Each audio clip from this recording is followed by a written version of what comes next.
Hatırsko apsnahada, Hatırsko apızaministr, Hatırsko аминистрче, яха абрах амилат университетах имя Хацезаги. Яха ягва а университетах на язгвахтот жилар бжарати, а студент имш. Есышук сами паготари, арыз агватара. Есентаги, как хамцаку хнейт رياضاتك نهن حزحزهم أخا ما كان زي يحقوا الرتشو أخا أزجد بزام كخمسة بشقا خوشو خوشلا حصوت университетов амилат университетов урусфелый хозер.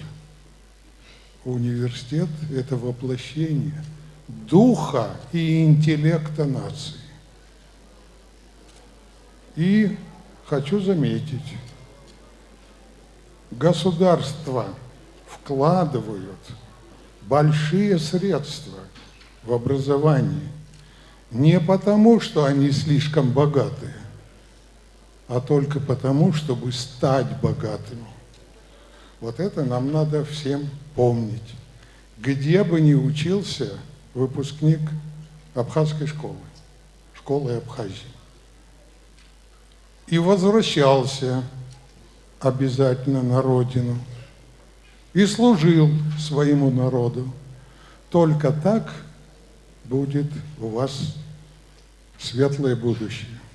По-другому не получится. Вот мы будем обсуждать сегодня, и уже начинали этот диалог с президентом, значит, о том, какие шаги надо еще предпринять для того, чтобы все в Абхазии пошло так, как этого желает весь народ. Недовольных много, но нужен диалог. Хатырску Аюсша, Хатырску Олега Алексей Па, еще до снова Растахуп и Хапиамш, Шлар Бжарат, а студентство Рымш.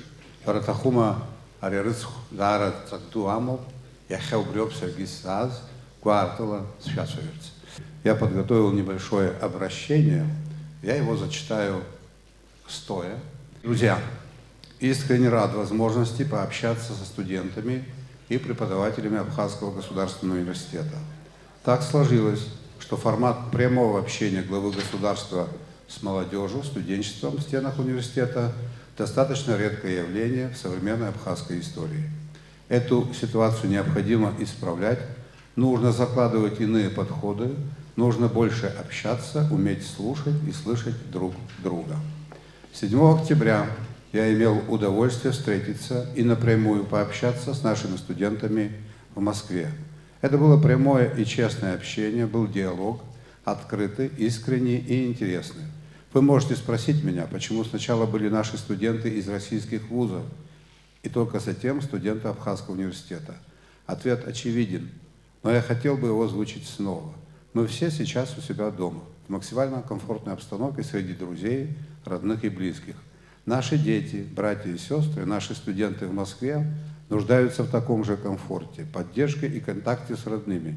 Когда я был студентом, то и не мог мечтать о том, чтобы руководители Абхазской ССР приехали вдруг в Москву и собрали бы всех студентов-абхазов поговорить. Сегодня другая реальность, и мы можем создать такое общение. В Абхазии у себя дома еще важнее сохранить практику прямого общения, превращая ее в хорошую, добрую традицию. Тем более, когда речь идет об общении руководителей государства со студентами АГУ. Сам факт существования Абхазского государственного университета является неотъемлемым элементом нашего государства, нашей нации. По глубокому убеждению, не может быть нации и государства, если у них нет своего национального университета. Создание Абхазского государственного университета в 1979 году стало результатом письма 130 деятелей интеллигенции в Центральный комитет КПСС и последовавшие за ним события.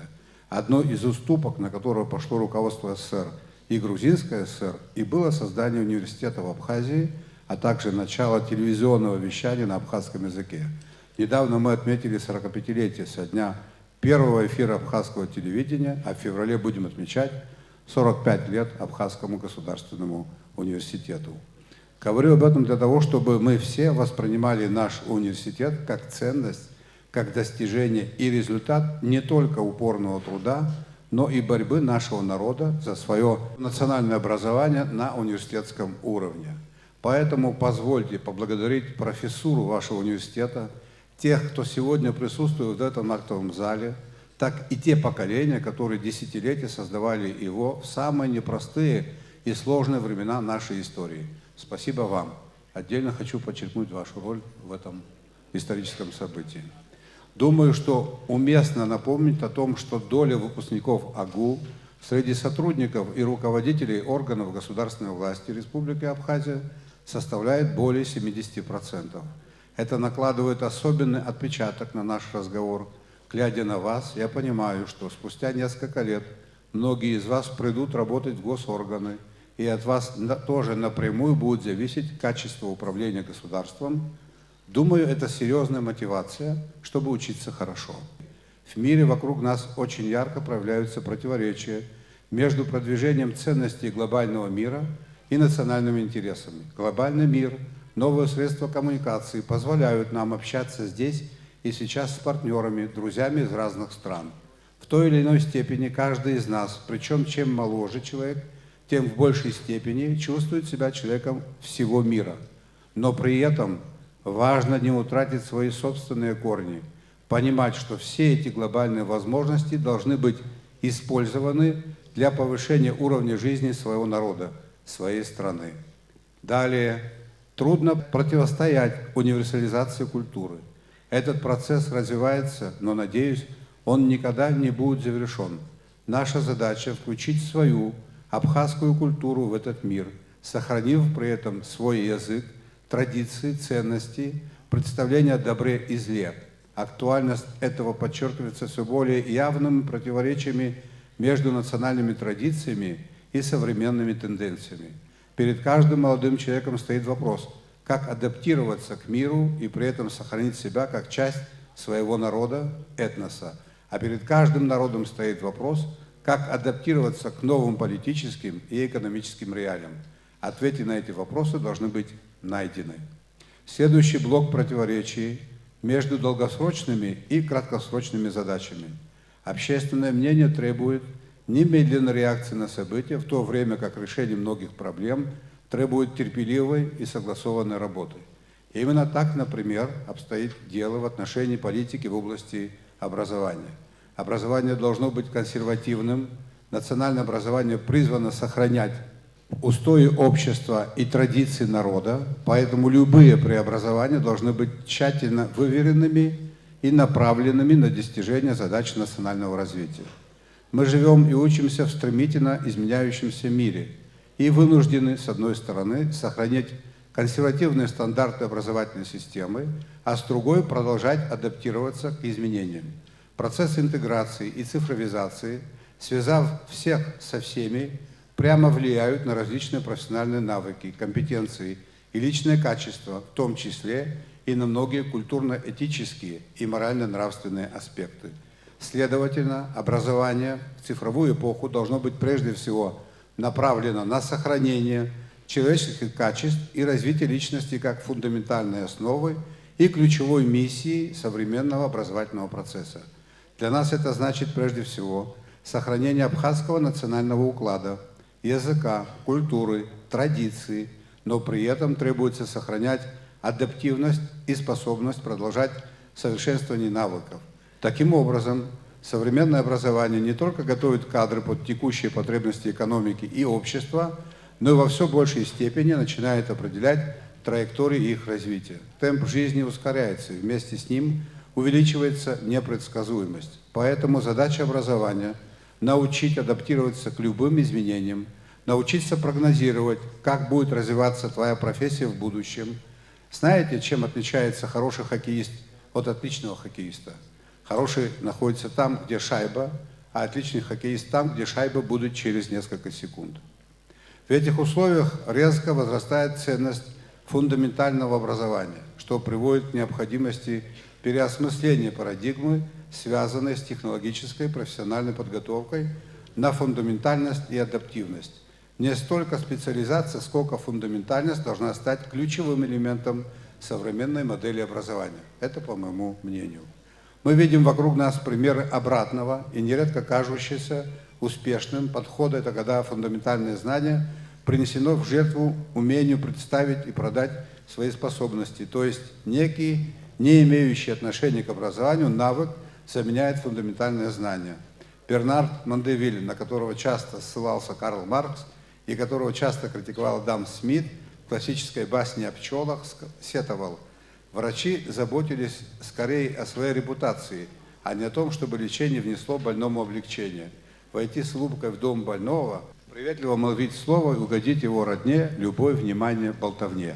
Но не это, вернее, не только это мы ждем от врачей. Полагаю, многие из вас сталкивались с таким явлением. Этот пример иллюстрирует важность фундаментального образования, ведь именно оно создает основу адаптивности. Очевидно, что выпускники настоящего не могут получить дипломы с указанием специальностей будущего, но они должны быть готовы к этому будущему адаптироваться. Хороший выпускник сегодня не тот, кто окончил университет и работает по одной специальности всю свою жизнь. Это не есть признак успешности. Успешные работают там, где им комфортно, где они могут максимально самореализоваться.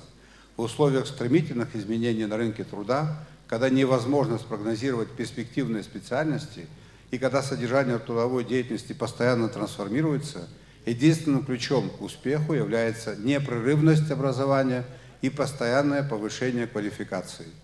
Важно находить оптимальный баланс между академической направленностью высшего образования и его практикоориентированностью. Люди начинают учиться не ради диплома, а ради квалификации. Во времена моей молодости к потенциальному жениху родители абхазской невесты предъявляли два главных требования: наличие высшего образования и секции в Сухуми.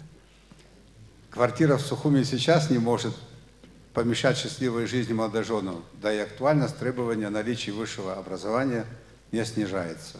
Таким образом, наша задача – научиться жить и развиваться в стремительно изменяющемся мире. Это в равной степени относится и к университету, и к государству. Основой взаимосвязанности университета и государства является единство целей. Главная задача для всех нас – вместе и каждого, от президента до студента, сохранение суверенного, независимого абхазского государства. Это непреложная задача для всех последующих поколений. Я прошу вас помнить об этом, жить с этим убеждением и делать все от вас зависящее для сохранения и развития нашей страны. Благодарю за такое внимание. Дорогие друзья, как я вам и обещал, мы можем приступить уже к вопросам и ответам. Добрый день, я Харази Элиана, студентка экономического факультета. У меня следующий вопрос. Какие перспективы у молодых специалистов после окончания АГУ и вузов за рубежом трудоустроиться по специальности? Как известно, у нас с этим имеются большие проблемы. Абхазский университет, если мне не изменяет память, ежегодно выпускает более 500 специалистов. При этом, дорогие друзья, возможности действующей экономики состоят в том, что у нас 42 тысячи рабочих мест, официально зарегистрированных, и около 20 тысяч самозанятых. Я хотел бы быть предельно откровенным. Я пришел сюда именно для того, чтобы провести откровенный разговор, рассказать вам о том, как у нас обстоят дела во всех отраслях жизнедеятельности нашего государства. Поэтому на современном этапе наша экономика, к сожалению, обеспечить рабочими местами всех выпускников нашего университета не в состоянии. Наша экономика нуждается в развитии. Я хотел бы вам сказать, что, к сожалению, по моему глубокому убеждению, мы не проводим открытую экономическую политику. Мы ее долгие десятилетия не проводили. И для того, чтобы нам создать рабочие места, для того, чтобы трудоустроить студентов, нам необходимо инвестировать огромные суммы в экономику. Вы, наверное, понимаете и знаете о том, что одно рабочее место сегодня, в зависимости от отрасли, стоит от 5 миллионов рублей до 10 миллионов рублей. В советское время почти все трудоспособное население было занято в той или иной отрасли. Сейчас это у нас самая главная проблема. Нам необходимо изыскивать ресурсы для создания рабочих мест. У нас из 140 тысяч трудоспособного населения официально работает 42 тысячи, около 25 тысяч самозанятых, около 70 тысяч не имеют работу. Это самая главная проблема. Как это можно решить? Вот мы в еженедельном режиме занимаемся изучением этих проблем. Ваши экономисты, преподаватели наверняка об этом знают. У нас нет собственной денежной единицы. Мы находимся в рублевой зоне. И в обозримом будущем у нас собственной денежной единицы не будет. Для развития экономики, для того, чтобы развивать экономику, строить какие-то предприятия, нужны дешевые деньги. Дешевых денег в стране нет. Сегодня кредит – это примерно 20%.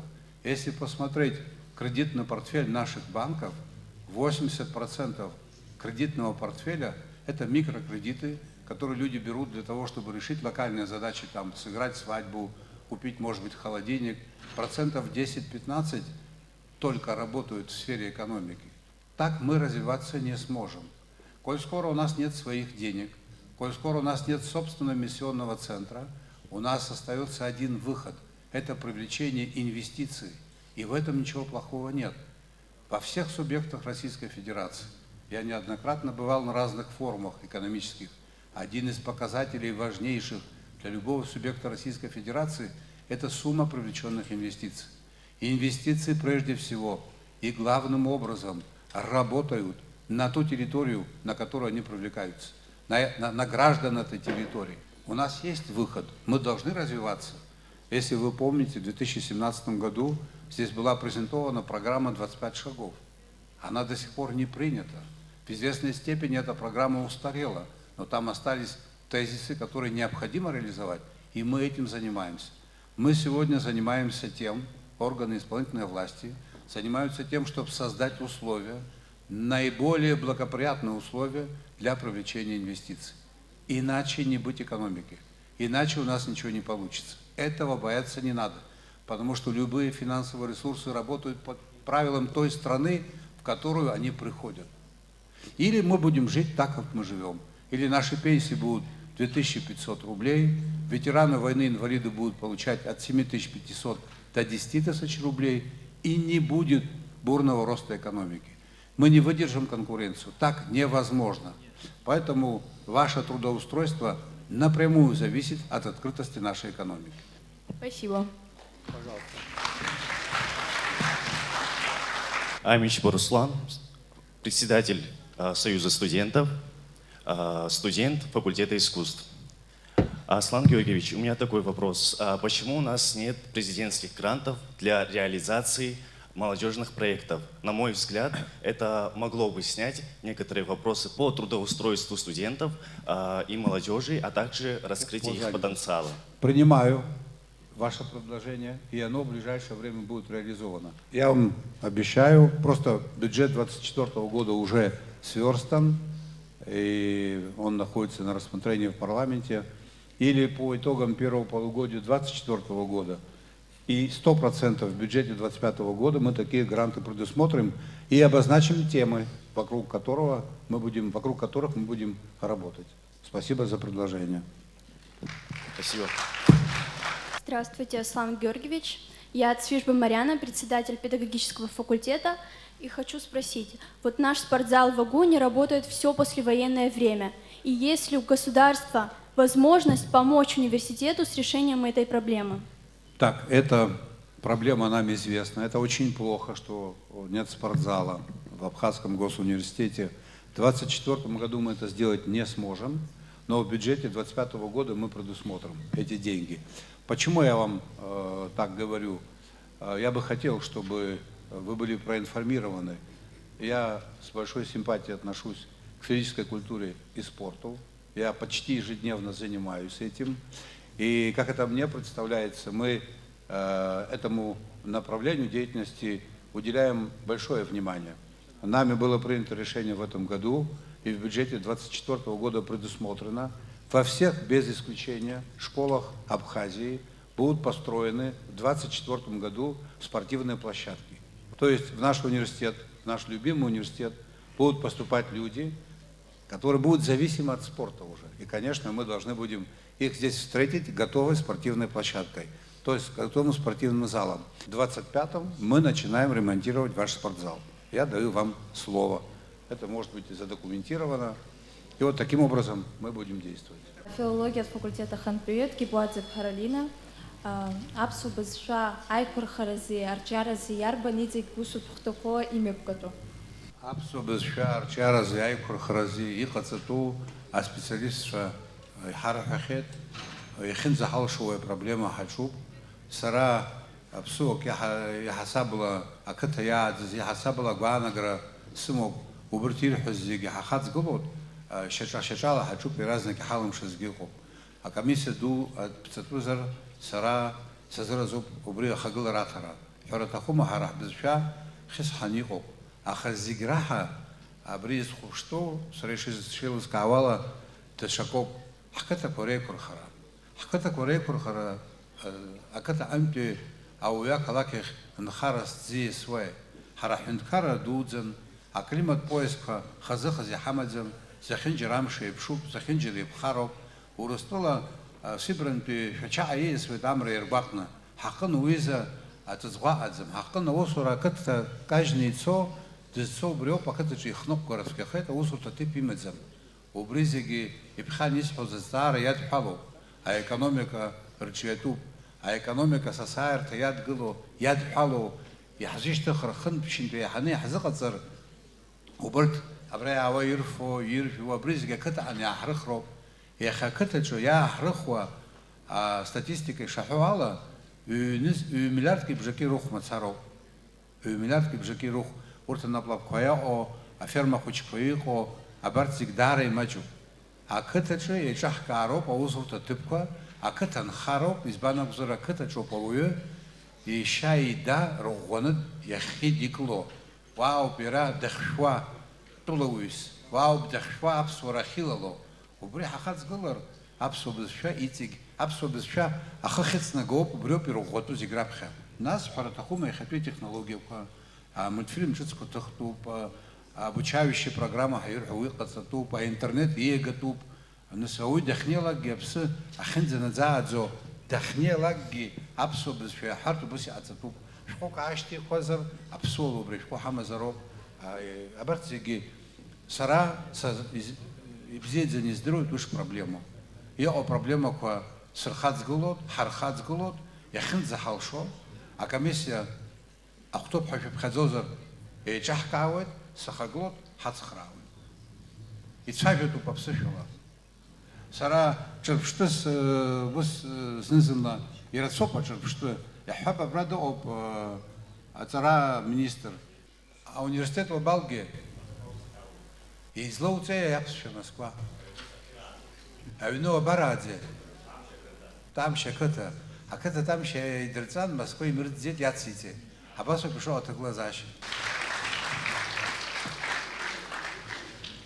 Здравствуйте, Аслан Георгиевич. На встрече в Москве со студентами вы говорили о создании и подготовке национальных управленческих кадров. Что можете рассказать подробнее о нем?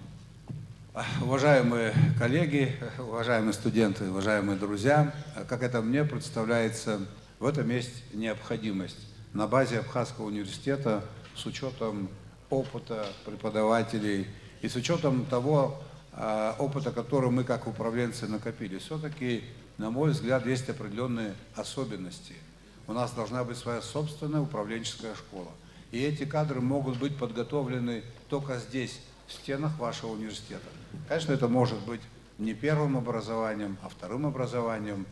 Очень непросто работать руководителем, которые не знают в тонкостях, в мелочах менталитет Абхазии, абхазский менталитет. Это очень важно. надо знать свою историю, надо знать свою культуру, надо быть знакомым с творчеством таких наших писателей, как Дмитрий Гуля, таких ученых, как Дзидзаря, как Шалва Денисипа. Надо понимать, почему в XIX веке, в XVIII веке наш народ пережил такие тяжелые страницы, в XX веке, какие были корни. Это могут знать только люди, те, которые родились здесь, планируют работать здесь. И с учетом этих знаний нужно подходить к решению всех существующих у нас проблем. Поэтому эту школу мы будем создавать, это будет незатратная история. Это для тех, кто в будущем хочет занять руководящие должности. Сегодня мир, не апеллируя к прошлому, а исходя из того, что он видит картину завтрашнего дня, мы должны понимать, какая у нас будет экономика завтра, как мы будем ее развивать. Мы должны уметь спрогнозировать ситуацию хотя бы на 10-15 лет. Очень важное направление деятельности, это международное направление деятельности, где мы должны сконцентрировать наши основные усилия. Но для меня это очевидно, да? Но это очень важно. Поэтому такую школу, управленческую школу, национальную школу мы будем создавать на базе вашего университета. Здравствуйте, я Кучубиря Эльвира, студентка экономического факультета. Учитывая серьезный дисбаланс в территориальном развитии страны и большое количество на территории Восточной Абхазии значительных природных ресурсов и также историко-культурных памятников, какие проекты и программы планируется реализовать на территории Восточной Абхазии? Вот уровень развития экономик, если так можно высказаться, на Западе выше, чем в Восточной Абхазии. Но у нас требуется развитие всей Абхазии. Мы туристическая страна. Я бы хотел провести такие цифры. Наша территория почти 9 тысяч квадратных километров. Сочи меньше нас более чем в 3 раза. Там 2600 квадратных километров. Сочи в год принимает 7 миллионов 200 тысяч туристов. Это не однодневников, это те, кто приезжает отдохнуть на неделю и, там, может быть, на 10 дней, в среднем на неделю.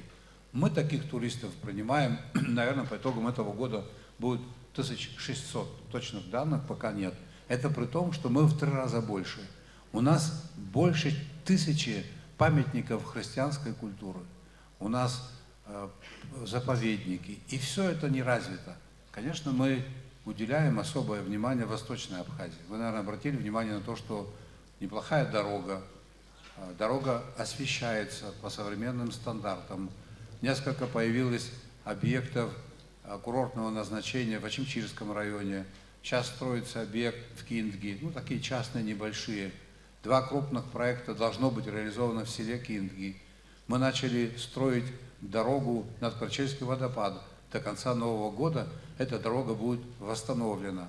Мы намерены построить дорогу от асфальтового участка, бетонную дорогу до Агубедийского храма. Мы постараемся сделать так, чтобы Восточную Абхазию посещало большее количество туристов. Вы, наверное, обратили внимание на то, что сейчас идет ремонт наших железнодорожных вокзалов. Мы восстановили вокзал, почти восстановили в Гудауте. До лета, до сезона восстановим Сухумский вокзал, его левое крыло. В 2025 году мы намерены восстановить вокзал железнодорожный в Ачимчире и в наших планах запустить «Ласточку», электричку из Сочи до Ачимчири, с тем, чтобы, во-первых, разгрузить автомобильную дорогу, во-вторых, возможность для приезда туристов. Понятное дело, что каждый турист оставляет определенную сумму, это развитие экономики и так далее. Поэтапное развитие у нас идет. Ну, вы, наверное, слышали еще о том, что это тоже восточная часть Абхазии, Гуджирипский район. У нас идет работа по восстановлению международного аэропорта имени Луцара Григорьевича Ардзенба. Эта работа началась. Но и дальше надо развивать. Мы, значит, хотел бы вас проинформировать о том, что в этом году создали новый вид железнодорожных услуг, контейнерной перевозки. С участием частного бизнеса существует площадка в Ачимчирском аэропорту. Это тоже дополнительно новые рабочие места. Далее, в плане развития восточных регионов Абхазии крупный комплекс, аграрный комплекс в Гальском районе, 200 гектаров по выращиванию голубики. около 30 гектаров уже освоено. Этим занимаются люди, которые имеют соответствующие знания и капитал. Это не как бы так вот взяли землю и забыли про эту историю. Абсолютно нет. В Тухачевском районе, бывшее село Кохора, цитрусовый комплекс, там тоже появились инвесторы. Сейчас идет активная работа по расчистке и посадке нового материала. Я думаю, что в ближайшие 2 года мы будем иметь там предприятия по фасовке цитрусовых и по производству сухофруктов. Определенный объем инвестиций под этот проект зарезервирован. Пилотный проект запущен. В прошлом году не стали выкидывать цитрусовые, которые были, скажем так, не откалиброванные. Там, из них мякоть отдельно, кожура отдельно. Сделали мармелад, абхазский мармелад. И он сейчас продается в самых дорогих супермаркетах. Неплохо история пошла. Этим занимались толковые маркетологи. И этот объем производства будет нарастать. Более того, за последние 2 года в водохранилище, Гальском водохранилище, частный бизнес, конечно же, при поддержке властей, там создано предприятие по выращиванию лососевых, красной рыбы. И мы впервые в Абхазии получили товарную партию красной икры. В прошлом году это было 2 тонны, в этом году более 4 тонн. То есть такое развитие Восточной Абхазии найдет, но требуется еще большая динамика. Большая динамика зависит от объема возможных финансовых вложений. Объем вложений зависит от того, какое количество к нам придет инвесторов. А их количество зависит от тех условий законодательных, которые мы создадим. Поэтому, вот если коротко, в Восточной Абхазии такие процессы у нас происходят. Я студентка экономического факультета Анна Рафида. Какие инициативы могут быть предприняты для развития цифровых услуг и инфраструктуры с целью стимулирования экономического роста на основе цифровизации? И какое место может занимать наш университет во всем этом? Занимаемся вопросами цифровизации. Во-первых, это современный тренд. Во-вторых, вы знаете, там, где нет человеческого фактора, в некоторых случаях, там успех, там победа. Человеческий фактор в некоторых случаях надо привести к минимуму. Мы вот сейчас занимаемся программой по обеспечению высокого уровня цифровизации нашей налоговой инспекции. Это не дешевое удовольствие. Нам в этом плане помогают наши российские друзья. После чего, в конечном итоге, в качестве результата мы получим совершенно другое, более высокое качество администрирования. Мы получим более высокое качество контроля, мы получим точную статистику, возможности существующей экономики и так далее. Мы создаем, и для этого мы уже изыскали соответствующие ресурсы, Республиканский центр по обработке данных. Это тоже связано с цифровизацией, этим занимается у нас несколько министерств. В этом процессе задействованы Минфин, другие министерства, Министерство внутренних дел. Через возможности цифровизации мы будем иметь другую картину, связанную с обеспечением безопасности наших граждан. Туда же будет интегрирована программа «Безопасный город». Это возможный контроль за состоянием дорожного движения, там, совершением уголовных преступлений. Все это через цифровизацию. Программное обеспечение мы получаем и приобретаем из России преимущественно. Есть возможность в нашем университете сделать такой заказ и получить соответствующую программную продукцию? Или таких возможностей нет? На самом деле большая часть программных продуктов, которые сегодня используются, это по сути готовые решения, которые применяются в Российской Федерации. Но мне кажется, что с учетом кадрового потенциала Абхазского госуниверситета, разумеется, отдельные направления могут быть разработаны. Вице-премьер и преподаватель Абхазского госуниверситета. Ну, то, что можно, в каком виде подключить университет, подключайте и оплачивайте им за это. Обязательно. Меня зовут Адлей Баймина, я студентка 4-го курса кафедры истории и теории международных отношений. Близится зима, поэтому вопрос электроэнергии, мне кажется, является сегодня самым актуальным. У меня несколько вопросов, которые я, с вашего позволения, задам. Первый вопрос, он связан с воздушной линией Ачугуара. В прошлом году был поднят вопрос о коррупции, и по поводу этого вы давали срок в 2 недели, что этот вопрос решится. Нам очень интересно, как он решился, были ли привлечены к ответственности люди, если есть среди них те, кто должен понести ее. Вот. Второй вопрос связан, наверное, с недавним интервью. Я думаю, вы видели превью, которое выходило с генеральным директором Черноморэнерго, в котором он говорил о том, что в скором времени это приведет, нехватка энергетики приведет к тому, что у нас будут отключать свет на 12 часов. Насколько правдива это вообще история? Начнем с второго вопроса вашего. На 12 часов отключения не будет. Если внимательно послушать руководителя, или он оговорился, если мер соответствующих не предпринимать, тогда такое может быть. Если не обеспечить страну перетоком электроэнергии из Российской Федерации, тогда такое может быть. Но государство этим занимается. Компетентные люди занимаются решением данной проблемы. На самом деле у нас сложился дефицит электроэнергии. Он имеет несколько причин. Одна из главных причин – сверхизношенность нашей энергетической системы. У нас технические потери более чем 25%. До такой степени изношены наши сети. Также изношены наши трансформаторные подстанции, трансформаторное оборудование. Есть оборудование, которое работает с 1949 года. Вот, например, в аэропорту, по-моему, да, одна из подстанций была смонтирована в 1949 году. Вы представляете, 74 года. Все это износ. Конечно, можно ездить на машине, которому 75 лет.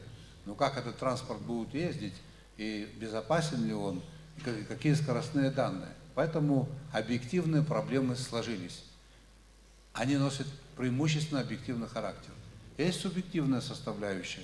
Субъективная составляющая состоит в том, что цена, по которой продается электроэнергия, продавалась населению Абхазии, она была неадекватно низкой. Она никак экономически не была обоснована.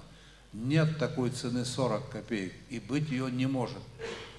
В Южной Осетии, в стране, которая не богаче нас, электроэнергия для населения с 2010 года уже стоила 2 рубля 70 копеек. Мы только в прошлом году повысили тариф до 90 копеек для населения. И при этом собираемость у нас не более 40%. Люди не платят. Это очень серьезная проблема. У нас миллиарды рублей накопились за потребленную электроэнергию и за неоплаченную. Первое – это технические потери, они колоссальные. Второе – это очень низкий тариф. Хотим мы того или не хотим, электроэнергия – это товар. Для того, чтобы подготовить этот товар, его произвести, там затрачено огромное количество человеческих усилий. 1000 человек работают. Материальные силы, средства вложены. Они нуждаются в ремонте, в замене. Все это формирует себестоимость этого товара. Но мы ее решать будем в обязательном порядке. Нам помогут наши друзья. Но есть сложности. До тех пор, пока в энергетику не придут серьезные финансовые ресурсы, кризис в отрасли будет перманентным, он никуда не денется. Туда необходимо вложить существенную сумму денег. В 2017 году специалисты были приглашены из Москвы. Руководители того периода Черноморэнерго заплатили в эквиваленте $1 миллион для того, чтобы расписали план вывода энергетики из кризиса. В ценах 2017 года в энергетику необходимо было вложить, чтобы энергетика работала в безаварийном режиме, около 20 миллиардов рублей. Сегодня это как минимум 30-35. Вот о каких цифрах идет речь. Что для нас важнее? Иметь стабильную, качественную электроэнергию за рубль и за рубль 50, или иметь нестабильную, некачественную, прерывистую электроэнергию за 40 или 90 копеек. Мы должны этот выбор сделать. Что касается линии Ачигвары, там идет до сих пор проверка. Она связана с тем, что товар был поставлен с Российской Федерацией. Для того, чтобы идентифицировать товар, для того, чтобы обнаружить признаки преступления, должны были быть назначены несколько видов экспертиз. Часть экспертиз была назначена, они проведены. Часть экспертиз мы не в состоянии провести технически. Этим занимаются специалисты в Российской Федерации. Мы получим в ближайшее время ответ. Когда говорю я «мы», я имею в виду Генеральную прокуратуру. После чего будет понятно, был ли состав преступления в действиях должностных лиц, которые были уполномочены заниматься этой проблемой.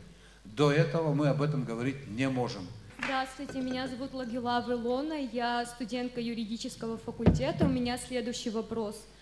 Какие меры государство может предпринять для того, чтобы снизить коррупцию или даже, возможно, преодолеть ее?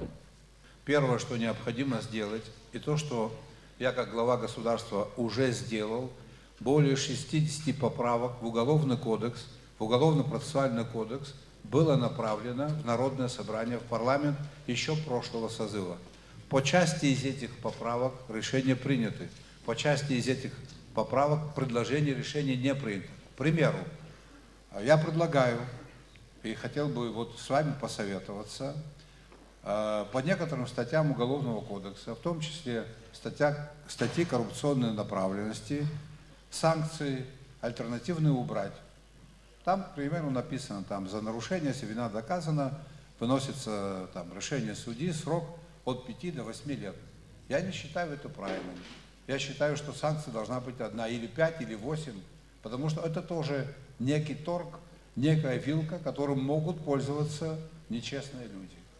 Я внес предложение по некоторым статьям Уголовного кодекса, в том числе по коррупционным статьям, приостановить действие статьи УПК как домашний арест только в отношении беременных женщин. В части, касающихся судебного сообщества, сейчас уже не получается уголовное дело, вот человек совершил преступление, предварительный орган работу завершил, отдал в суду, и он знает, с каким судьей договориться. Такой возможности нет, потому что там работает автоматическая система распределения дел. Это тоже выбивает составляющую коррупционную. Необходимо принять закон о государственных закупках, потому что очень часто мы сталкиваемся с тем, что вот на одном государственном предприятии покупали интернет, в течение 4 лет заплатили 52 миллиона рублей за интернет, а сейчас в год интернет обходится в 800 тысяч рублей. А тогда они сказали, вот, а мы не знали по другой цене, он ни за что не отвечает, потому что нет закона о государственных закупках. Он тоже снимет ряд вопросов, и его надо было принять. Необходимо принять такую норму, как конфликт интересов, когда, вы, наверное, как юрист понимаете, о чем идет речь, нам необходимо работать над нашим уголовным кодексом, уголовно-процессуальным кодексом, и, понятно, ужесточать меры в отношении и должностных лиц, и так далее. И самих правоохранителей тоже. Главный атрибут государства – правоохранительные органы. И там должны работать люди, во-первых, увлеченные, во-вторых, люди, которые знают и любят свою профессию, в-третьих, люди, которые могут отдаться ей полностью. Они должны думать, где мы возьмем кусочек хлеба. У них не должно возникать выбора в плане, там, предложили взятку. Эту задачу надо решать. Это очень легко, нелегко. И это зависит от возможностей нашей экономики в том числе. Мы эту работу ведем. Если посмотреть на результаты деятельности государственных компаний, то вы увидите, что там результаты серьезным образом улучшились, финансовые результаты. Например, Абхазская железная дорога, государственная компания. В 2019 году выручка у них была 68 миллионов рублей. А на 1 ноября текущего года у них выручка уже под 450 миллионов рублей. Примерно такая картина во всех государственных компаниях. Студент экономического факультета, у меня такой вопрос. Как вы считаете, каким образом государственные и частные структуры могут сотрудничать для улучшения инвестиционного климата в нашей республике? Государственный бюджет Абхазии формируется более чем на 90% благодаря нашему бизнесу. Взаимодействие бизнеса и власти – это наиважнейшая работа. Собственные инвестиции, национальные инвестиции, они не решат глобальные задачи, которые перед нами стоят. Нам нужно приглашать иностранных инвесторов. Но любой иностранный инвестор, вы как экономист, наверное, это знаете, который регистрирует компанию здесь, в Абхазии, и работает через эту компанию, становится уже национальным инвестором. Но до этого я говорил о том, что, исходя из того, что собственной денежной единицы у нас нет, и в ближайшей перспективе это невозможно создать, мы должны прислушиваться к бизнесу. Я не знаю, вы обратили на это внимание или нет, в феврале текущего года мы собрали по моей инициативе в администрации президента наиболее крупных бизнесменов, уроженцев Абхазии. И обсуждали один очень, на мой взгляд, важный вопрос. Но их рекомендаций никто не услышал. Вот люди, которые состоялись как бизнесмены, это не те, которым кто-то что-то подарил. Они приехали в Россию в качестве студентов, никакого капитала у них не было. Более того, в то время, когда они учились, о капитале речи быть не могло, это была коммунистическая или советская страна. Они в этих условиях адаптировались, создали крупные компании, которые известны на всю Россию. Это господин Агрба, это и Сеченава, это и Шоня, это и Ткибучава. Это люди наши, уроженцы, люди, которые руководят крупными компаниями, умеют вести бизнес. К их мнению у нас мало кто прислушался. Мы обсуждали о правовом статусе апарт-отелей. Ну, тут началось, знаете, где вы были, что вы делали и так далее. Но это неправильно. В соответствии с законодательством Абхазии, во имя интересов граждан Абхазии, в целях развития экономики Абхазии, в целях решения социальных проблем Абхазии, вот в этих целях и необходимы инвестиции. Меня зовут Самира. Я студентка агроинженерного факультета. У меня к вам такой вопрос. Возможно ли преподавание в школах автодела для повышения культуры и навыков вождения с целью снижения аварий на дорогах? Ну, да, это... Вы знаете, в советское время это делали не для того, чтобы научить культуре вождения, а для того, чтобы уже специальности водителей были и так далее. В основном это так использовалось. Но да, проблема такая у нас есть. И она связана не только с тем, что преподавание не того уровня. Тут много факторов. У нас тревожная ситуация в плане количества совершаемых дорожно-транспортных происшествий. Я в этом плане с вами согласен. Но есть и объективные причины. Я бы хотел, чтобы вы знали, уважаемые студенты, в советской Абхазии, в которой проживало почти 600 тысяч жителей, на учете было 46 тысяч транспортных средств. Это население было в 2,5 раза больше, чем сейчас. Сейчас у нас около 80 тысяч транспортных средств. 80 тысяч. Мы недавно внесли изменения в правила. Часть правил было ужесточено, и это тоже дает свои результаты. Но проблема еще связана с тем, что некомплект в органах внутренних дел по линии ГАИ. Там тоже заработные платы невысокие, хотя в советское время в ГАИ попасть было очень сложно. Сейчас не с большой охотой туда идут люди. Нам необходимо строить новые дороги. Новые дороги. В дорогах должна быть разделительная полоса безопасности. В наших условиях это очень сложно сделать. Но мы разделительную полосу осевую сделали, боковые сделали, дороги осветили. От кромки дороги вглубь территории метров 15-20 по всей Абхазии расчистили. В этом году мы повесили более 200 новых знаков дорожного движения. И, товарищ министр, коротко расскажи по безопасному городу, по вот этим вот средствам объективного контроля, что вы планируете делать? Уважаемый Аслан Георгиевич, уважаемые студенты, в рамках этого года уже реализуется проект «Безопасный город». Более 40 миллионов рублей вложено в этот проект и куплено соответствующее оборудование. Уже в тестовом режиме проводим мы работу, и я думаю, в рамках уже следующего года в полном объеме эта система будет работать. Ну, коротко раскрою, это камеры? Это камеры фиксации нарушений дорожного движения, многих других нарушений правил и безопасности в целом, так скажем, наших граждан. Да.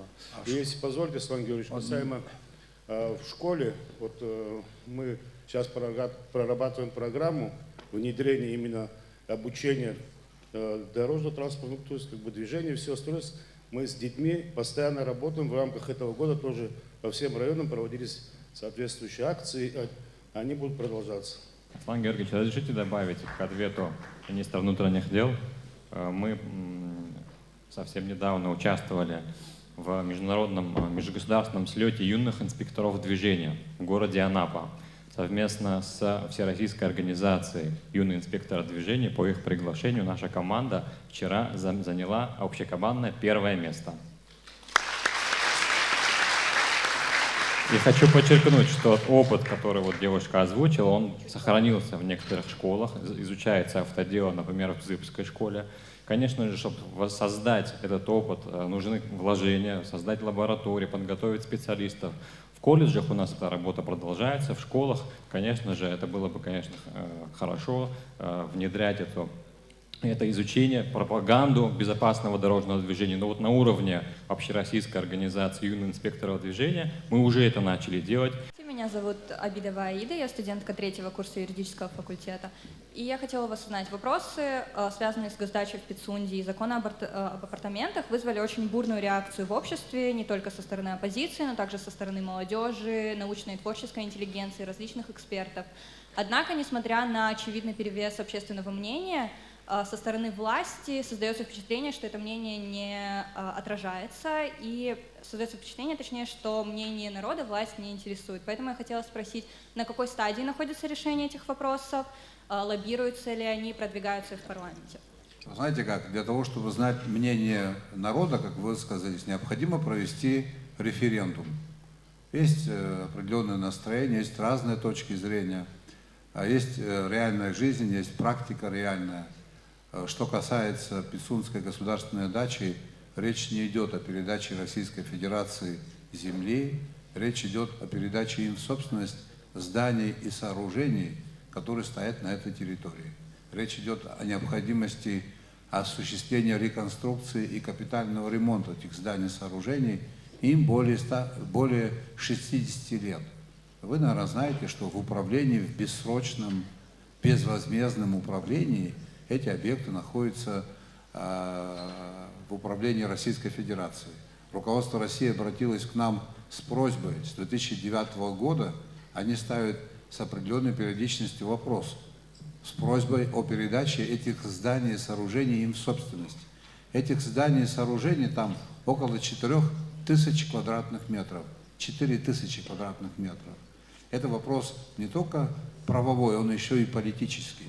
С учетом того, что мы частично признанная страна, с учетом особых взаимоотношений с Российской Федерацией, с учетом того, что на этой государственной даче неоднократно бывал президент России Владимир Путин и намеревался там бывать, они попросили передать им в собственность.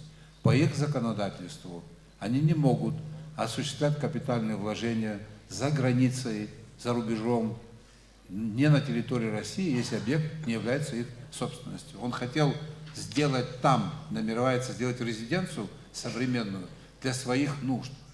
И я считаю, будет правильно пойти ему навстречу. И я думаю, что большинство граждан так думают. Поэтому эта работа идет на самом деле.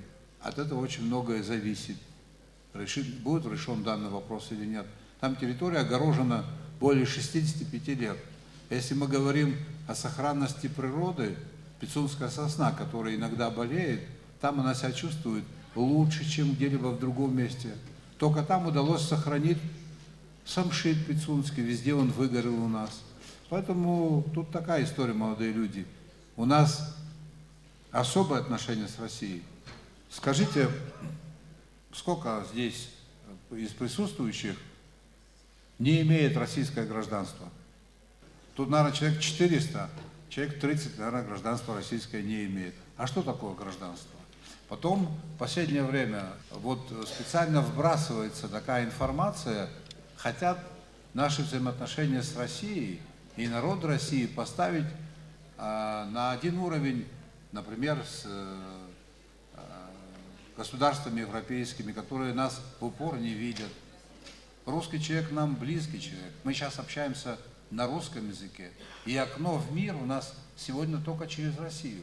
Вот недавно были выборы руководителя Федерации Кавказских в Турции. Наши ездили, принимали участие. Коммуникация с Турцией происходит по каким паспортам? Российским, да. По российским паспортам. И все ополчились против россиян. Нам необходим союз с Россией. И в таких вопросах мы должны идти навстречу нашим российским партнерам.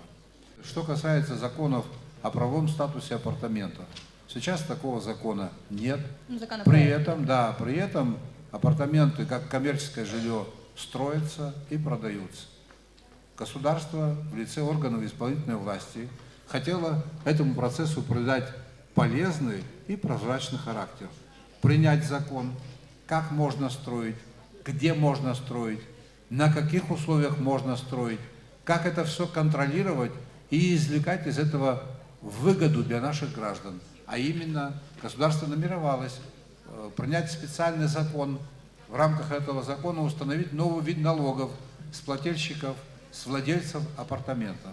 Более того, я в начале нашего разговора рассказывал о том, что мы туристическая страна. Для того, чтобы развивать туризм, сейчас у нас идет строительство аэропорта, мы должны принимать гостей. У нас, уважаемые, 46 тысяч койко-мест. Мы принимаем в 10 раз меньше туристов, чем в Сочи. Где их размещать?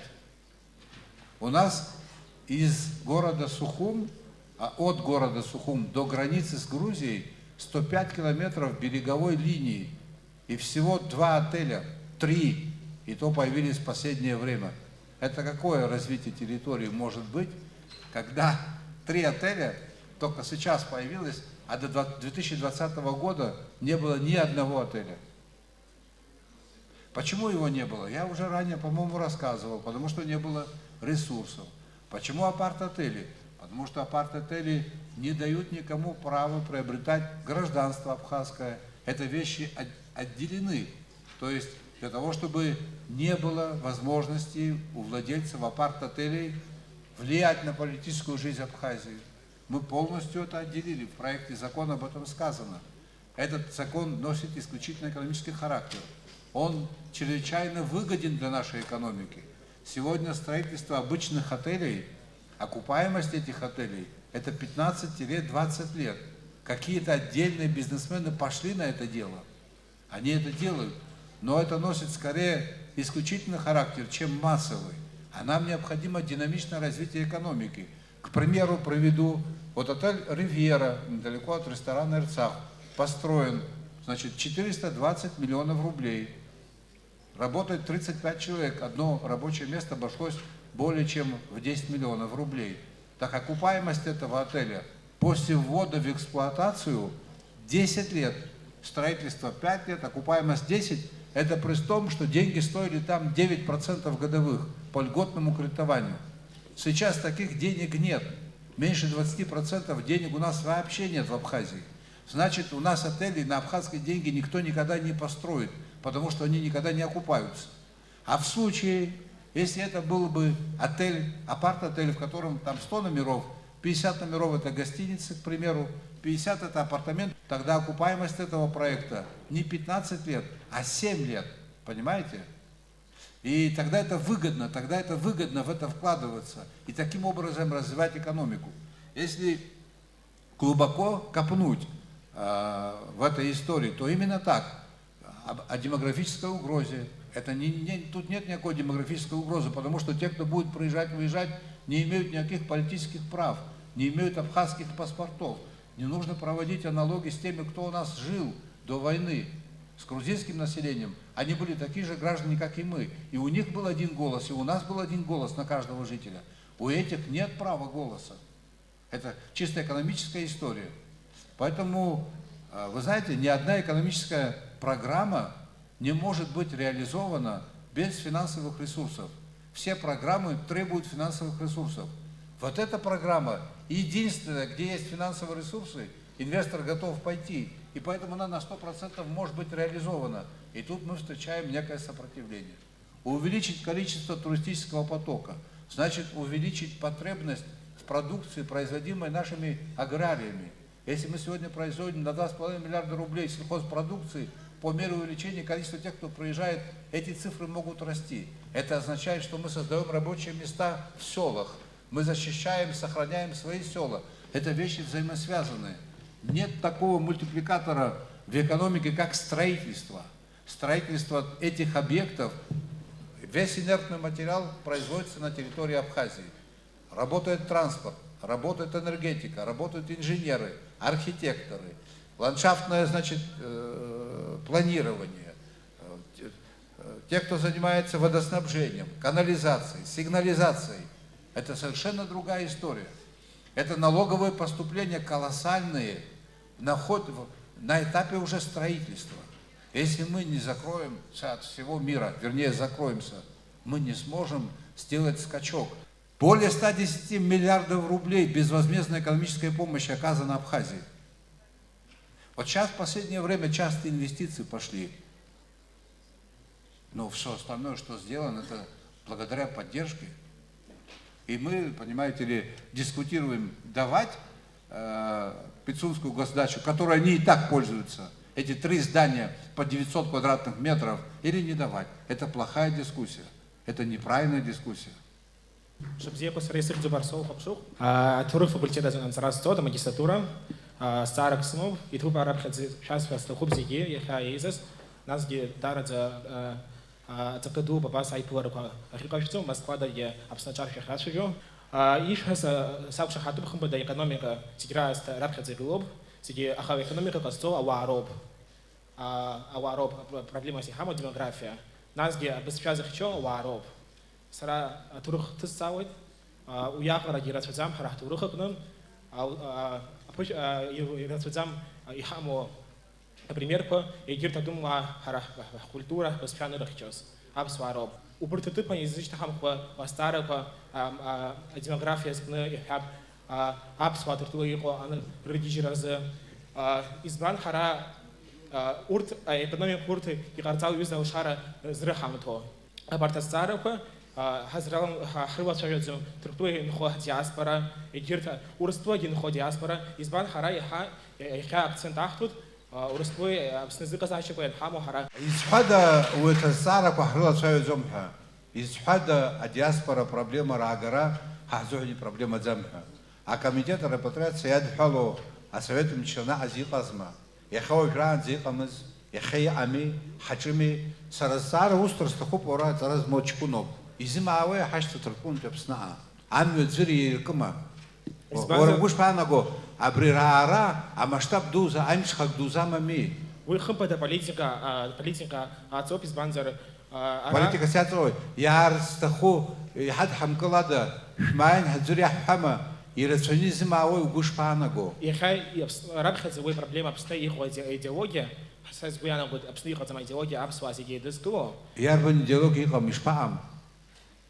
Абсолютно дискуссия диалог ярбани кам абсны хатай диалогию упсад гилах ахн хая хава диалог ярбану аурет ша абснивцны Израиль изсе аберзен ша абснивцны дарах изсе я хатагло заша хамоб я ава дарбан залак яд гдехтер потагло заша хамоб и тацуб хад гилука шар шман хаджир рахама харе хамо хай диалог уси има бахпу турктулома واز خطرناك حمزر أدرنيك كوسر وازر أي مدر حمزر يحدا يسمعوه تركتوا إنخو أولاد بسوزر يرى أبسن داير تزمهن ورستوا يوروبا فيزا فيزا يوروب وي هاي حتزبط فيزا ستارة وي проблема زم проблема دوب ما في проблема زم وي هاي حتزبط أبسن أدي سرتي تخزر عن خرها ياز أبجي حالو كوكسني الساعة يودروه إسبانزر экономика гана хала проблема. Харихамо ресурс ко хзиха хай хархо мизбанзер хай экономика аркуб, экономика арту. Тогда заша иха макоб,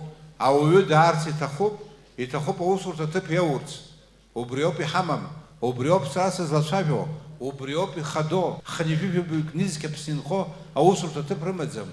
Экономика уиза тогда заша эйчнам кадзе. Убриоп проблема сихамо, убриезе оноб хашца таркун тигизимаава. يايو ويو يخنق ويجارو يتعاطى يعذرو ويزا الشارع يخ إقتصادية يانم تزيد وبريو بيزيس حياة تبحة أرجلر علابا إنجنير علابا حكيم علاب أريزاباني حدا حكلو أو رزيز عنوميز حدا حكلو أبسود عن يرجلات أبارتمنت كم أبزري قاما أبسنا أتوموا يا حيرة شخار أبس شا проблема демография проблема репатриация проблема أزبر الشارع قوما проблема أبس شا يخجيز بلطو يتخوب أزنيشة أزبر حجمي حاول شوالا يتيجي غدوب ورتا проблема كوي تحاول تخزام أري خزي проблему Атерское студентство, дорогие студенты. Я не хочу, чтобы у вас сложилось такое впечатление. Я настроился на откровенный разговор. Он очень может быть нелицеприятным. Я не пришел за тем, чтобы в себя кого-то здесь влюбить. Я пришел в аудиторию подготовленных людей, с тем, чтобы обозначить наши такие болевые точки.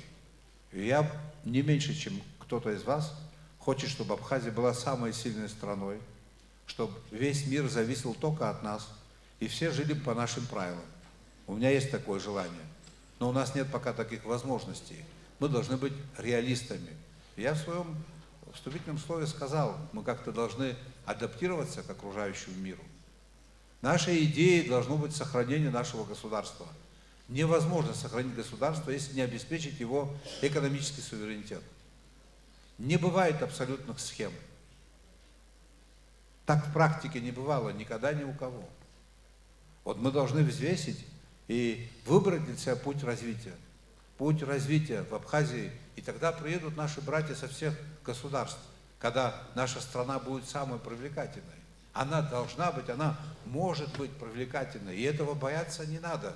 Для этого мы должны развить экономику. А экономика у нас известна какая, несколько направлений. Это туризм, это сельское хозяйство, это могут быть цифровые технологии, это может быть логистика. Но для развития всего требуются финансовые ресурсы. Мы готовы привлечь капитал наших сограждан из любой страны. Но этот капитал к нам не идет, потому что условия ведения бизнеса не те, которые должны были быть. Меня зовут Чагаvarina, я студентка 3-го курса агроинженерного факультета. Я бы хотела добавить к уже вышесказанным вопросам. Мы знаем, что в нашей стране серьезные проблемы в отрасли экономики. Почему в поисках решения этих проблем не звучит вопрос об альтернативных источниках энергии, например, солнечных или ветряных? Мы как раз таки альтернативные источники, мы этот вопрос рассматриваем, поэтому надо быть реалистами. Я не знаю, я вам рассказывал или нет, возможно, вы об этом читали. Мы в свое время обратились к руководству России и подготовили для нас схему газификации. Это тоже в данном случае альтернативный источник генерации, да, мы планируем.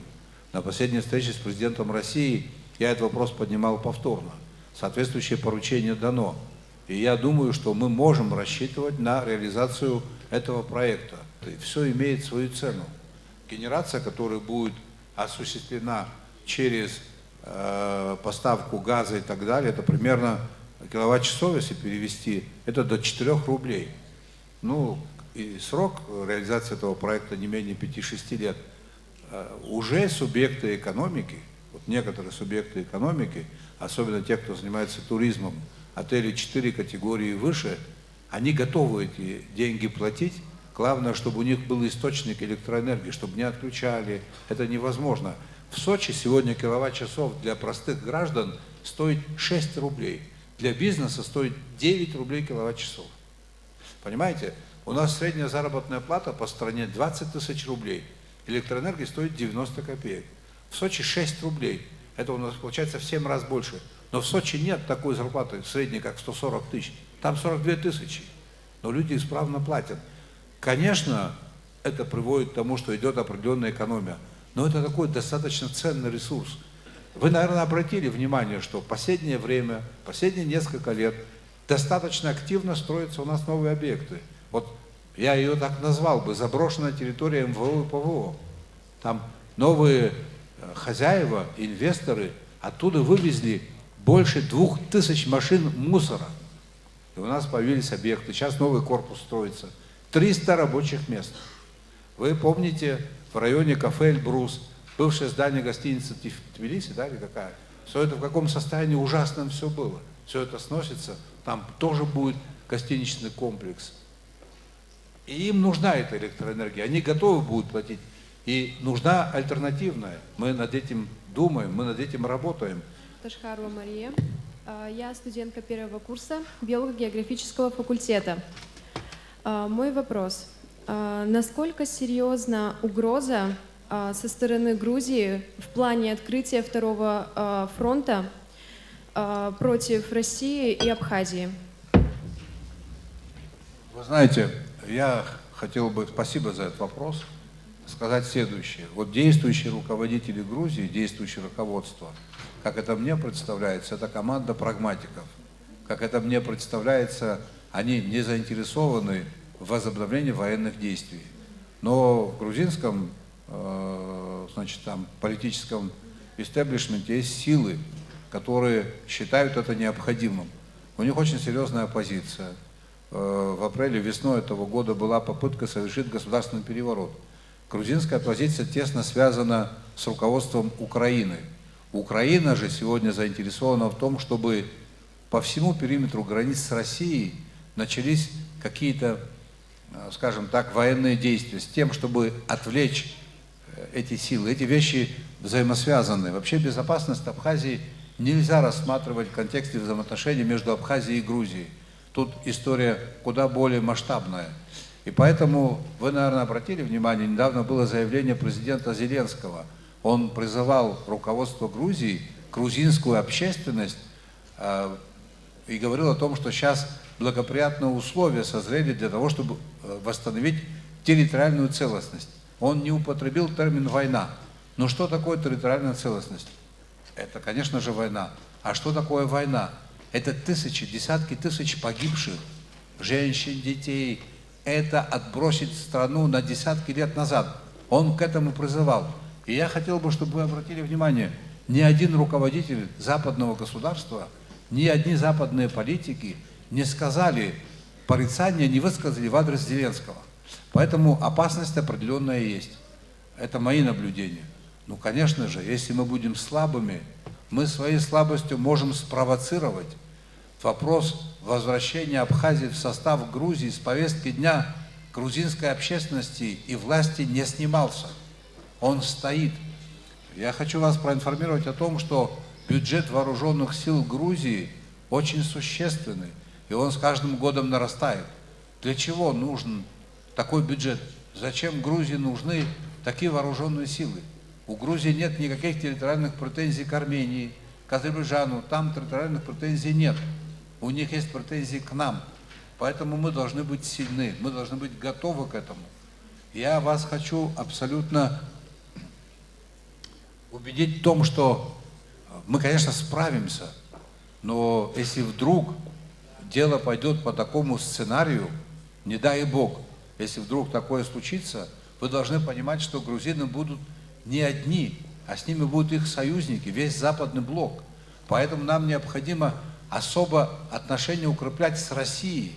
Нам нужны такие союзники, как Россия, как Белоруссия. Этот мир стал менее безопасным, более хрупким. Вопросы международного права зачастую игнорируются.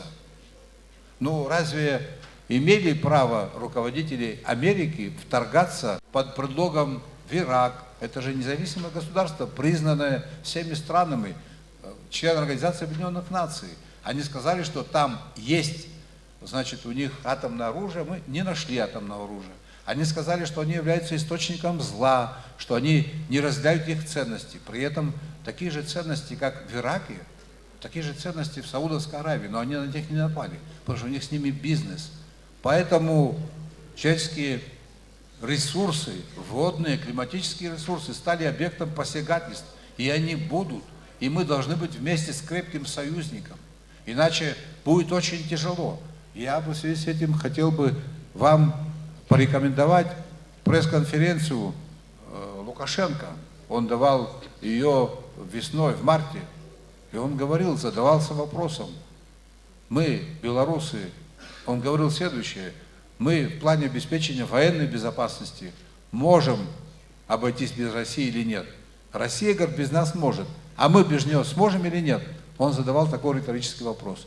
Поэтому нам придется за это бороться. Принципиальная особенность, исключительно наше положение состоит не в том, что у нас красивая страна, не только в этом, в том, что мы находимся в состоянии войны. Мы частично признанная страна. Поэтому, конечно, на нас будут посягать, если мы своей слабостью кого-то спровоцируем. Поэтому мы уделяем в последнее время особое внимание вооруженным силам. Уважаемые друзья, студенты, у нас проблемы с призывом в нашу абхазскую армию. Там есть и субъективные, и объективные причины. Но такого быть не должно. И, кстати говоря, образовательный центр, который мы здесь будем создавать, и вообще весь кадровый резерв, он должен быть составлен из тех, кто имеет со своей спиной годы, проведенные в качестве солдата в вооруженных силах Абхазии. По-другому это работать не будет. Я студентка первого курса юридического факультета Телян Анна. У меня следующий вопрос. Какие меры может предпринять государство, чтобы улучшить качество медицинской помощи в нашей стране? Анна, первое. С помощью Российской Федерации или при исключительной поддержке Российской Федерации финансовой мы осуществили, руководство Абхазии на разных этапах, осуществило капитальный ремонт и оснастило современным медицинским оборудованием значительное количество медицинских учреждений. Это больница в Гудауте, это республиканская больница здесь, это Творческая больница и многое-многое другое делается. Этого недостаточно.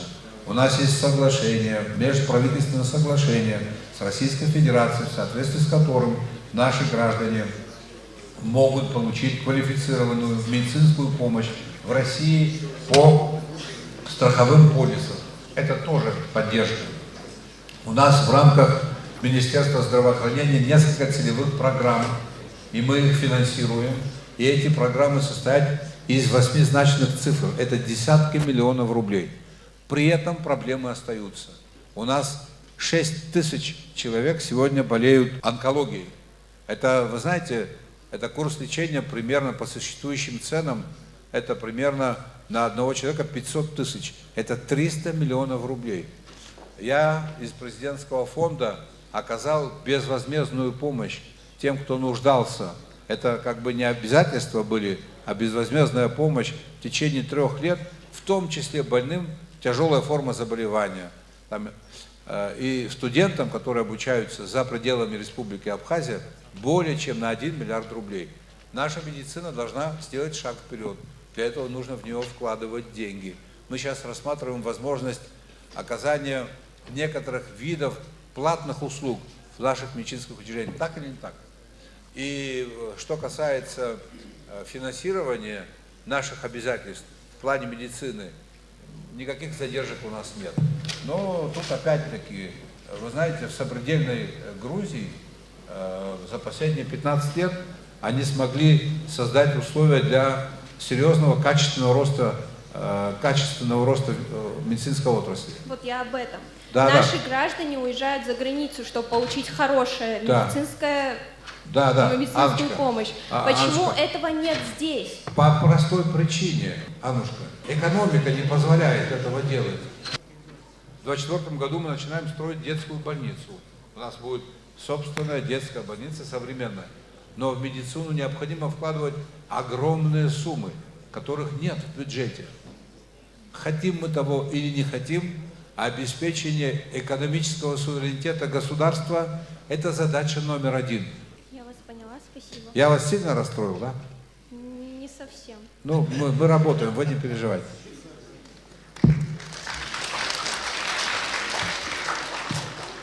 Добрый день. Аслан Георгиевич, у меня такой вопрос. Студентам из Восточной Абхазии очень трудно добираться до университета. Возможно ли организовать регулярный автобус по маршруту Гал-Ачамчира-Сухум?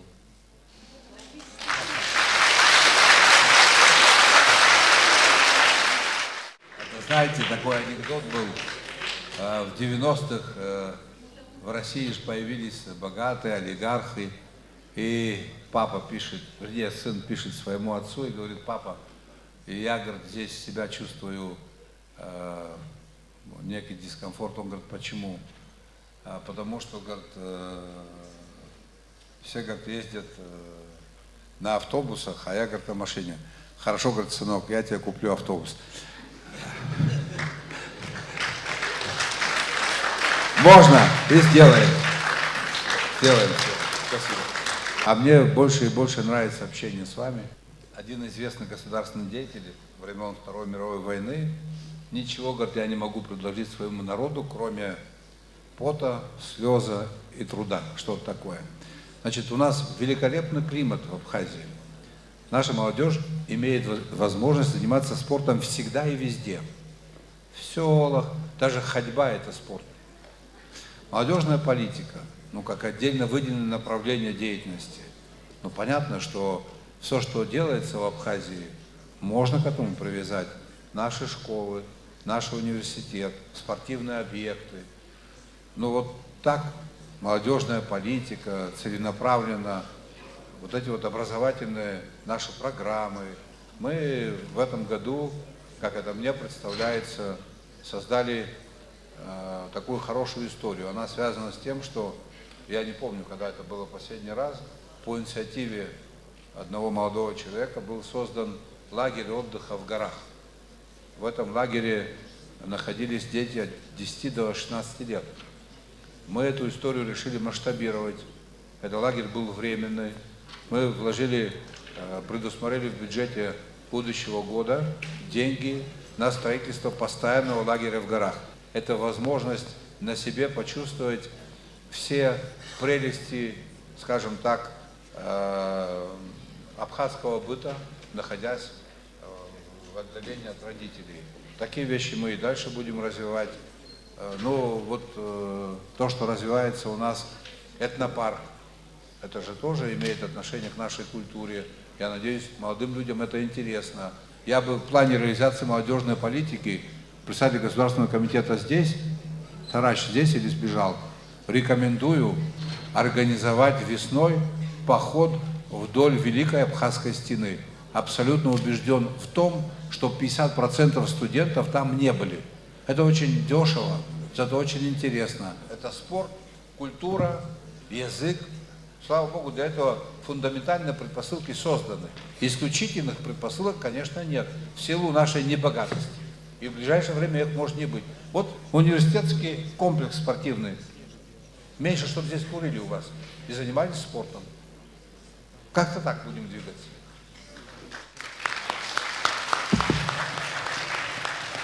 Какие шаги действительно нужны, от каких, может быть, вообще отказаться, от каких можно продумать лучше, будут наши ребята тоже думать. Это очень важно. Когда решаешь задачу, надо ее поставить грамотно. Вот сегодня мы эти задачи, как они грамотно строятся, услышали. И я думаю, что большая часть из них не вызывает никакого сомнения. Подходы правильные. Есть вещи, которые все-таки еще внимательнейшим образом надо продумывать. Есть такие вопросы, но молодцы. Ребята, которые задают такие вопросы, и спасибо вам, что вы сказали, буду отвечать на любые вопросы. Вы так и сделали. Поздравляю вас сегодня с Международным днем студента и очень благодарен, Аслан Георгиевич, вам, Александру Золотинсковичу, всем министрам, членам правительства и так далее за то, что вот сегодня состоялся очень хороший праздник. Уважаемый Олег Алексеевич, хатырское студентство, дорогие друзья, еще раз хотел бы вас поздравить с вашим праздником. И вот в завершении расставить еще один акцент.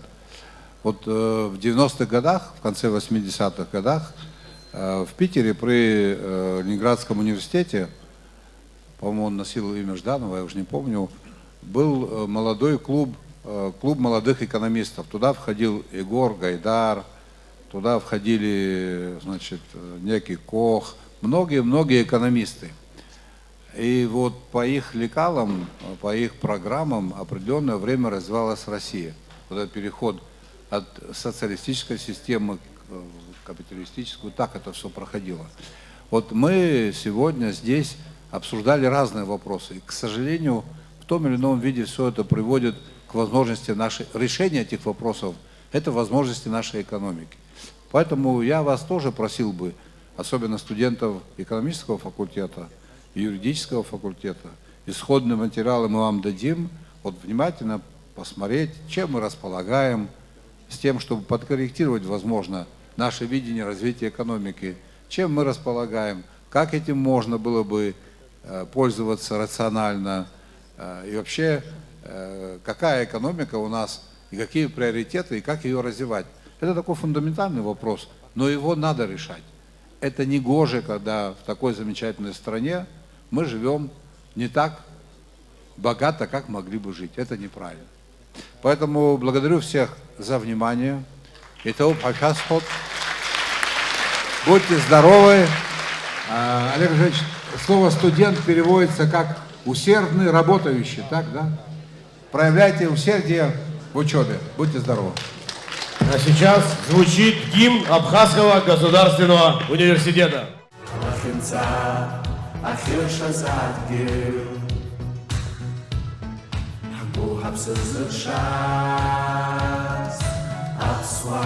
Университет Хага, Абсныл, Амша Азазга,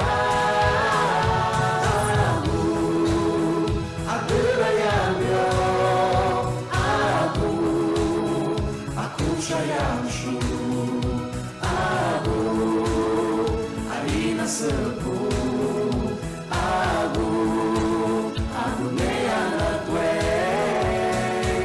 Аяйра, Хабатшаялых Замья, Хамдулых Хахамша,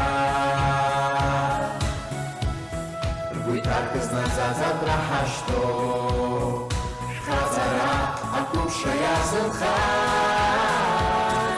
Агу, Адыраямьо, Агу, Акушаямшу, Агу, Арина Сырку,